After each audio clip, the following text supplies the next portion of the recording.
আল্লাহ আলহামদুলিল্লাহ লা ইলাহা ইল্লাল্লাহ সুবহানাল্লাহ আলহামদুলিল্লাহ লা ইলাহা ইল্লাল্লাহ।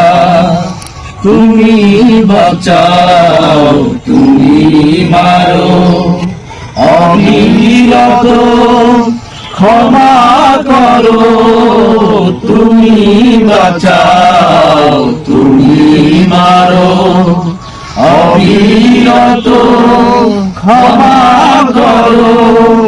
ধরার যে জন তাকে ধরো, ধরার যে জন তাকে ধরো, তোমার মুঠোয় সবে আল্লাহ।